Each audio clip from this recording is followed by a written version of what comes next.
বাংলাদেশ বিশ্বকাপ খেলতে গেছে। এই বিশ্বকাপ বর্তমানে আমার মনে হচ্ছে যে খুবই একটা মানে ওদের প্ল্যান ছাড়া, লক্ষ্য ছাড়া, রাডার ছাড়া জাহাজের মতো ওদের অবস্থা। 1-2-3 নম্বরের যে প্লেয়ারগুলো আছে ওরা ঠিকভাবে রানই করতে পারতেছে না। খুবই হতাশ বাংলাদেশ ক্রিকেট টিমের উপরে, ক্রিকেট টিম ম্যানেজমেন্টের উপরে, এবং ব্যাটারদের কথা আর কিছু বলার নেই।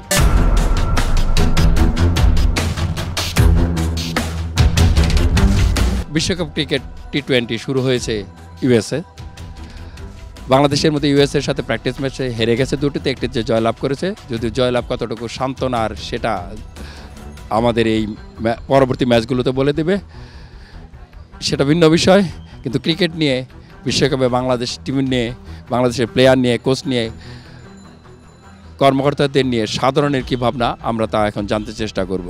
আসলে বাংলাদেশ ক্রিকেট বোর্ডের বর্তমান যে পরিস্থিতি, আসলে বাংলাদেশ ক্রিকেট বোর্ডের যারা নির্বাচক মণ্ডলী আছেন, যারা দায়িত্বে আছেন, তাদের মানসিকতার পরিবর্তন দরকার।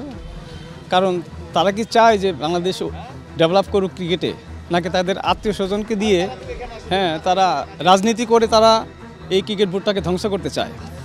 প্রথমেই যেটা করতে হবে যে বাংলাদেশ ক্রিকেট বোর্ডের বর্তমান যে কমিটি আছে, কমিটি পরিবর্তন করতে হবে, তাহলে কিছুটা হবে। এবং নির্বাচন মণ্ডলী যারা আছে, ক্রিকেটে যারা সিলেকশন করে, তাদেরকে নিয়ে বসতে হবে। কারণ তারা যে সিলেকশন করে, যে এখন আমেরিকাতে গেলেও যে শান্ত ছিল অধিনায়ক, শান্ত তো বাংলাদেশ ক্রিকেটের অধিনায়ক হওয়ার মতো যোগ্যতাই রাখে না, মোটেই না।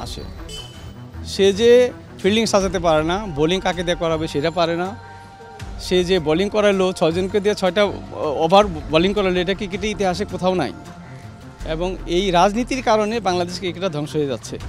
এটা একটু উন্নতি করতে চাইলে এই ক্রিকেট টিমের পরিবর্তন আনতে হবে, সিলেকশন বোর্ডে আছে তারা পরিবর্তন আনতে হবে, এবং যারা যোগ্যতার ভিত্তিতে প্লেয়ারদের সেট করতে হবে, তাহলে তাদের মানসিকতা চাঙ্গা হবে এবং বাংলাদেশের ক্রিকেট উন্নতি হবে। 100% কপার কন্ডেন্সারে তৈরি ভিশন ফ্রিজ, তাই গুণে মানে অটুট থাকে বছরের পর বছর। বাংলাদেশ বিশ্বকাপ খেলতে গেছে। এই বিশ্বকাপ বর্তমানে আমার মনে হচ্ছে যে খুবই একটা মানে ওদের প্ল্যান ছাড়া, লক্ষ্য ছাড়া, রাডার ছাড়া জাহাজের মতো ওদের অবস্থা। ওরা ওখানে গিয়ে নাসাই ঘুরছে, অনুশীলনের দিন নাসাই ঘুরতেছে। ওরা প্ল্যানে খেলাধুলার প্রতি কোনো প্রকার ওদের মনোযোগই নেই। প্লাস মেহেদি শেখরে নিচে কোন ভিত্তিতে আমরা তা জানি না। তারপর টেস্ট খেলুড়ে শান্তকে নিয়ে টি20 ক্যাপ্টেন বানিয়ে দিল, যা মানে একদমই অযৌক্তিক। মাহমুদুল্লাহর মতো অভিজ্ঞ ব্যক্তিকে ছেড়ে ওরা কীভাবে একজন টেস্ট খেলুড়ে শান্তকে টি20 ক্যাপ্টেন বানিয়ে পাঠিয়ে দেয়, এটা আসলে সবার কাছে অযৌক্তিক বিষয়টা। প্লাস আমাদের হাতুড়ি সিংয়ের প্ল্যান নিয়েও আমাদের খুব অসন্তোষ আছে মাঝে। আর এতটুকু আর কি, আমার মনে হচ্ছে যে বিশ্বকাপে ওরা সেকেন্ড রাউন্ডে যেতে পারবে না। বাংলাদেশের যে টিম, ওটা নিয়ে আমি মানে সন্তুষ্ট না আর কি। কারণ বাংলাদেশের টিম অ্যারেঞ্জমেন্টটা অনেক বাজে। বাংলাদেশের যে ফার্স্ট অর্ডারগুলো আছে 1-3 নম্বরের, মানে বাংলাদেশের ওয়ানডেগুলো অনেক মানে বাজে খেলতেছে আর কি। ওয়ানডে বাংলাদেশের নাকি সবচেয়ে বেস্ট টিম ছিল, বাট ওই জায়গায় বাংলাদেশ ভালো কিছু করতে পারে নাই। কিন্তু আমাদের যে 1-2-3 নম্বরের যে প্লেয়ারগুলো আছে ওরা ঠিকভাবে রানই করতে পারতেছে না। ফার্স্ট 6-7 ওভারে তো রান হইতেছি না। সাধারণত নর্মালিতে এইসব খেলায় ফার্স্ট 5-6 ওভারে রান আসা দরকার 70 থেকে 80 রান, যেখানে বাংলাদেশে প্রায় রান হইতেছে 35 থেকে 40, যেটা একদম মিনিমাম একটা রান আর কি।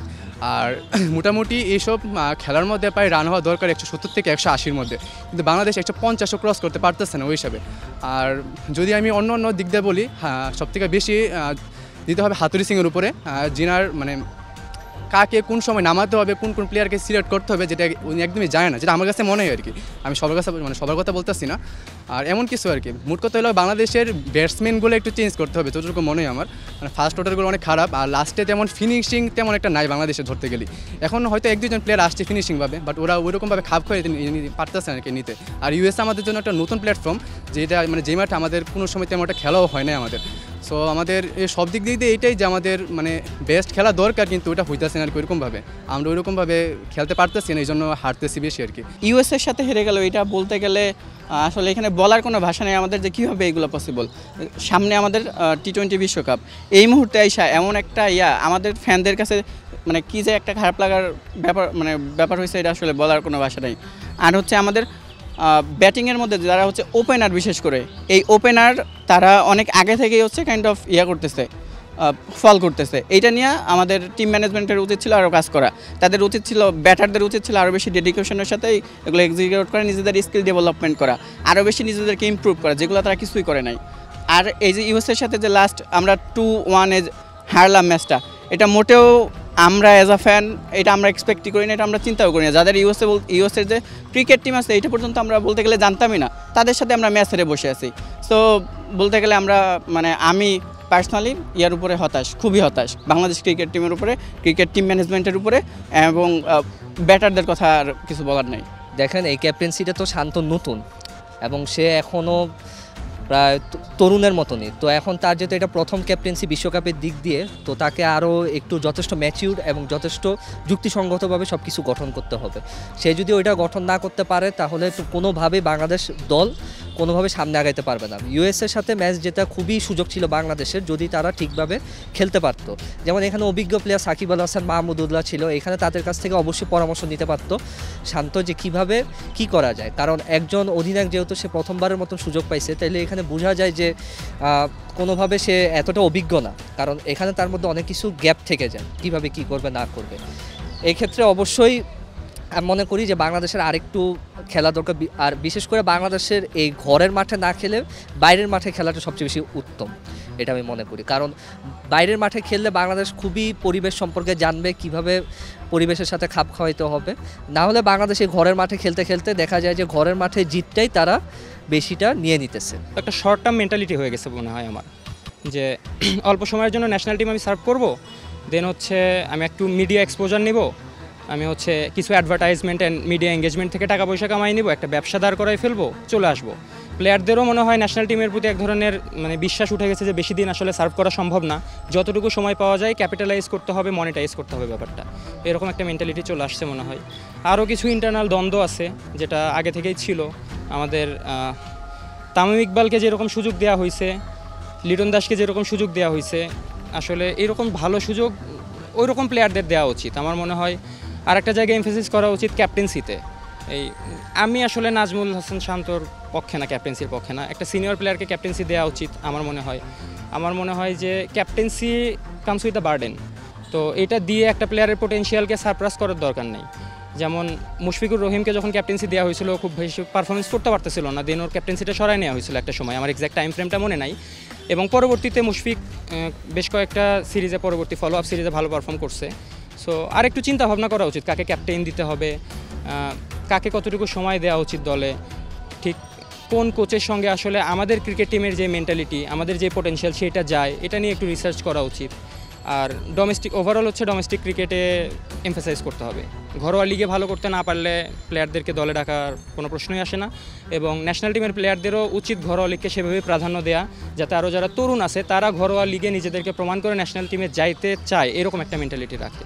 বাট বাংলাদেশের ক্যাপ্টেন্সিতে এই জিনিসটা আমি মিসিং দেখতেছি, যে নাজমুল হাসান শান্ত অবশ্যই একজন দারুণ ব্যাটসম্যান, দারুণ ক্রিকেটার, বাট ওনার সমস্যা হচ্ছে ইনটেন্টে। ওনাকে আমি কখনোই দেখি নাই যে টি-20তে যে ইনটেন্টটা দরকার, যে আমি 20 বলে 40 রান বা 50 রানে একটা ইনিংস খেলে আসলাম, যাতে আমার পরবর্তী ব্যাটাররা একটু টাইম নিয়ে হলেও ভালো খেলতে পারে, সেই জিনিসটা আমি দেখি নাই। আমাদের টপ অর্ডারে যে 4 জন, 2 জন ওপেনার 1 ডাউন এবং 2 ডাউনে যারা নামছেন, তাদের ভিতরে ইনটেন্টের অভাব, যে আমরা 200 রান বা 220 রানের একটা টি-20 ক্রিকেট এখন 220 রানও সেফ না। আমরা আইপিএলে দেখছি 260 280 রান হয়ে যাওয়ার পরেও বিপক্ষ টিম 250-এর মতো রান করে ফেলছে। কিন্তু বাংলাদেশের এই ইনটেন্টের অভাব, আর যে আমরা 220 রান করতে চাচ্ছি না, বা 220 রান করার মতো যে আমাদের মাইন্ডসেট নিয়ে পাওয়ার প্লেটা খেলতে হবে, বা মিডল ওভারে আমরা কিভাবে স্ট্রাইক রোটেট করে খেলবো, সেই জিনিসটা অ্যাকচুয়ালি বাংলাদেশ টিমের নাই। এইটা শুধুমাত্র ক্যাপ্টেন্সির মিস্টেক এটা আমি বলবো না, এটা কোচের যে ট্যাকটিক্স, সেইখানে হয়তো বা এরকম কোনো কিছু বলা নেই যে না আমরা খেলবো একদম 220 রানের মতো করে। হাতুরু সিংয়ে অবশ্যই ভালো কোচ হতে পারেন, কিন্তু টি-20-র জন্য তিনি কোনো ইফেক্টিভ যে একটা টোটকা বাংলাদেশ দলের জন্য দিবেন, এখন পর্যন্ত আমরা সেই লক্ষণটা দেখতে পাইনি। এবং ইউএসের মতো একটা টিম যাদের 11 জনের 11 জনই হচ্ছে পার্ট টাইম ক্রিকেটার, তার ভিতরে অনেকজন আছেন যারা অন্য দল থেকে অবসর নেওয়ার দ্বারপ্রান্তে ছিলেন, এই একটা টিমের সাথে পরপর 2 ম্যাচে এমন বাজে হার, ইভেন আমাদের যেখানে উচিত ছিল লাস্ট ম্যাচের মতো প্রত্যেকটা ম্যাচে 10 উইকেটে জেতা অথবা একটা ডমিনেশন শো করা, সেইটা আমরা করতে পারি নাই। সো এইখানে টোটালি একটা টিম ফেলোর হিসাবে আমি দেখতেছি জিনিসটা, সেটা নাজমুল হাসান শান্ত থেকে শুরু করে কোচ হাতুরু সিংহে, সবাইকে দায়িত্ব নিতে হবে, নির্বাচক প্যানেল সবাইকেই। এখন এই ইনটেন্ট চেঞ্জ না করলে হয়তোবা বিশ্বকাপে আমরা খুব ভালো কোনো রেজাল্ট আশা করতে পারি না। আমি চাই বাংলাদেশ টিম যেমনই খেলুক অন্তত ভালো একটা রেজাল্ট নিয়ে আসুক। অবশ্যই আপনি ক্রিকেট ম্যানেজমেন্টের উপর আপনার দোষ আরোপ করতেই হবে, কারণ ক্রিকেট ম্যানেজমেন্ট যদি আপনি সঠিক প্লেয়ার যাচাই বাছাই না করে বা সঠিক আপনার প্লেয়ারে যদি আপনার স্কোয়াডে না নেয় তাহলে তো আপনার দল ব্যর্থ হবে। আর হচ্ছে দলের মধ্যে যে অধিনায়কের আর হচ্ছে দলের মধ্যে যে সমন্বয়হীনতা, মানে আপনি অধিনায়ক আপনার জুনিয়র হিসাবে যদি আপনি দেখেন দুনিয়া হিসাবে যে খেলতেছে, আপনার যদি কোনো সমস্যা থাকে আপনি সিনিয়রদের সাথে আলোচনা করতে হবে। এরা সিনিয়রদের সাথে আলোচনা না করেই একভাবে সিদ্ধান্ত নিচ্ছে। আসলে এইভাবে চললে আমার মনে হয় না যে আগামী T20 হিসাবে বাংলাদেশের নিয়ে কোনো আশাই করা যাবে না। আমার মনে হয় না একটা ম্যাচও জিতবে না। বাংলাদেশের যে খেলার যে ধরন, আপনি আমেরিকার সাথে যদি হারে তাহলে আপনি বড় বড় দল আছে এদের সাথে কীভাবে জিতবে? একটা আমেরিকার মতো দল মানে যে কোনোদিনও বিশ্বকাপ খেলে নাই, তাদের সাথে আপনার পরপর 2টা ম্যাচ হারে, তাহলে সামনে কী করবে? সামনে আমার মনে হয় না বাংলাদেশ একটা ম্যাচও জিতবে। দর্শক মণ্ডলী, ক্রিকেট নিয়ে সাধারণ বলছে ম্যানেজমেন্টের দুর্বলতার কথা, টিম স্পিরিট না থাকার কথা, টিমের অন্তর্দ্বন্দ্বের কথা, অধিনায়কের যোগ্যতা নিয়ে প্রশ্ন, কোচের যোগ্যতা নিয়ে প্রশ্ন, নানা প্রশ্নের মুখোমুখি হয়েছি আজ আমরা।